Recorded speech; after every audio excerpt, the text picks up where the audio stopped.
Aujourd'hui, je vais rendre visite à Renaud qui habite dans le Loir-et-Cher, à proximité de Vendôme. Renaud possède un Dacia Logi, et donc il va nous raconter un petit peu son Motorgate. Étape 2, c'est parti. Bonjour Renaud, je voudrais que tu m'expliques un petit peu quel est ton Motorgate, comment vous êtes arrivé à acquérir ce véhicule. Eh ben nous Dacia Logi parce que la famille s'est agrandie et besoin d'un véhicule un peu plus grand. Elle avait à peine 50 000 km passés. Elle est de 2013. Donc motorisation à cette époque-là, moi je connaissais pas du tout le type de motorisation à regarder ou à craindre. Et puis c'était dans notre budget, donc voilà.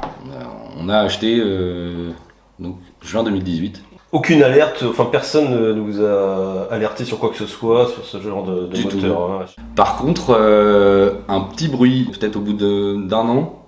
Petit bruit de mitraillette un petit peu. C'est ça, un petit fenêtre ouverte, on l'entendait très bien. Mhm. Et puis petit à petit, le bruit s'entendait de plus en plus.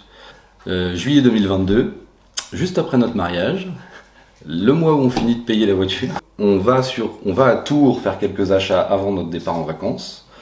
Donc on fait 60 km et au bout de 15 km partie de la maison, le cliquetis plus fort et la voiture qui broute et qui a tendance à perdre de la puissance. On fait nos courses et en repartant l'après-midi, 10 minutes après être parti, en sortie de rond-point, perte totale de puissance. C'est-à-dire on appuyait sur l'accélérateur, la voiture ne partait pas. Le voyant moteur qui s'allume, donc défaillance, perte de puissance avant que le voyant moteur s'allume. Ça, c'est quand même ce qui m'a surpris. Ah, oui. C'est que le moteur ne répondait plus alors qu'il n'y avait aucune alerte sur le tableau de bord. Et là, à l'arrêt au point mort, la voiture qui tremble dans tous les sens.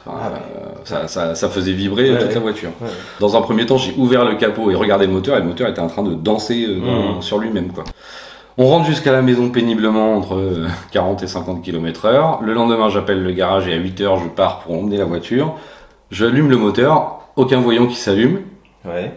Pas de vibration, pas de mouvement comme la veille. Donc je me dis réparation automatique.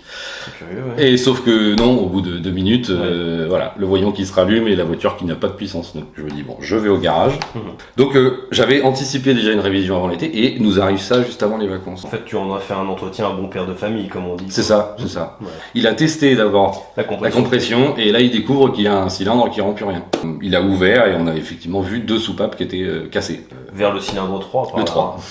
Exactement. Il y en avait pour 4 400 €. Donc suite à ça, j'ai découvert le groupe Facebook. Et là, je me suis dit, mais c'est fou.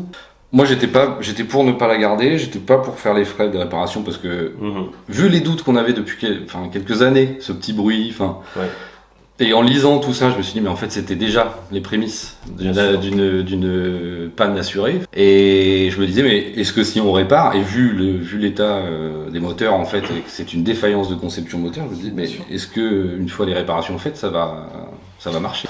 Et donc on décide en septembre de réparer, et le garage, c'était la premier professionnel ou garagiste ou connaisseur qui me disait qu'il était au courant de la problématique. Ouais, d'accord. Qu'il en recevait souvent.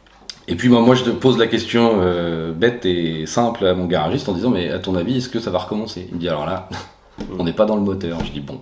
C'est à ce moment-là que j'ai découvert, on a décidé de rejoindre l'action Maileo, sur la plateforme Maileo, parce que je me suis dit que si il y avait autant d'ignorance de leur côté, c'est que il y avait un truc qui était enclenché, il y avait quelque chose qui existait, quoi. Et puis ça m'agaçait de voir leur réaction, donc j'ai dit faut rejoindre effectivement un collectif pour au moins avoir du poids, quoi.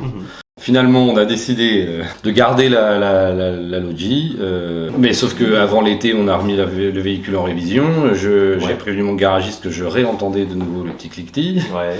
Que je vérifiais toujours, je remets de l'huile régulièrement. Mais bon, si tu remets de l'huile régulièrement, c'est qu'il y a un problème. Ça va recommencer. Ça va recommencer, c'est sûr. J'ai recontacté Renault en leur demandant, et ils m'ont dit non, c'est reprise en charge.